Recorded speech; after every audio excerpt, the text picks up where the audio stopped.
ITIৰ শিক্ষাটো আগতে এটা ডেড ইণ্ড আছিল যে মানুহে ITIত এডমিশ্যন ল'লে ITI পাছ কৰিলে কিন্তু ITI পাছ কৰা চাৰ্টিফিকেটখন লৈ তেওঁ আৰু কোনো উচ্চ শিক্ষাত নামভৰ্তি কৰিব নোৱাৰে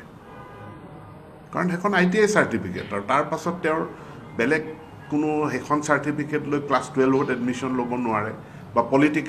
পলিটেকনিকত এডমিশ্যন ল'ব নোৱাৰে এতিয়া আমি এটা ব্যৱস্থা কৰিব বিচাৰিছোঁ যে ITIৰ চাৰ্টিফিকেটখনক আমি ক্লাছ 10ৰ ইকুইভেলেন্স দিব বিচাৰিছোঁ অৰ্থাৎ সেইখন চাৰ্টিফিকেটৰ দ্বাৰা যাতে তেওঁ ক্লাছ 11ত এডমিশ্যন ল'ব পাৰে দ্বিতীয় কথাটো হ'ল যে আমি পলিটেকনিকৰো আগতে কোনো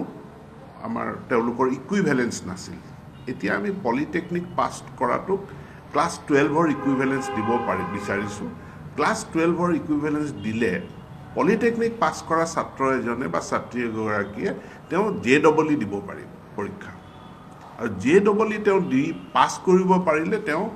এটা তেওঁৰ স্কোপ আছে lateral entry into engineering course আনটো হ'ল ডাইৰেক্ট এণ্ট্ৰি ইঞ্জিনিয়াৰিং কোৰ্ছত এইটো সুবিধা লাভ কৰিব পাৰিব আমাৰ যি নতুন নতুন বিষয়সমূহ আহিছে artificial intelligence robotics machine learning ইত্যাদি এই ক্ষেত্ৰসমূহকো ছাত্ৰ ছাত্ৰীক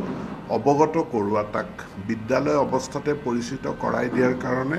চৰকাৰখনে বিশেষ ব্যৱস্থা লৈছে ইতিমধ্যে আমাৰ বিদ্যালয়সমূহত আমি টিংকাৰিং লেব অসমত প্ৰৱৰ্তন কৰিছোঁ আৰু এই টিংকাৰিং লেব অসমত আমি ৰূপায়ণ কৰি আছোঁ IIT গুৱাহাটীৰ লগত এটা সহযোগিতাৰে টিংকাৰিং লেব গোটেই ভাৰতবৰ্ষত এবাৰ বাজেটত প্ৰস্তাৱ কৰা হৈছে যে 50,000 চৰকাৰী বিদ্যালয়ত নতুনকৈ টিংকাৰিং লেব হ'ব গতিকে এই টিংকাৰিং লেববিলাকে আমাৰ ছাত্ৰ ছাত্ৰীক যে আধুনিক প্ৰযুক্তি সম্পৰ্কে তেওঁলোকৰ মাজত সজাগতা সৃষ্টি কৰিব উৎসুকতা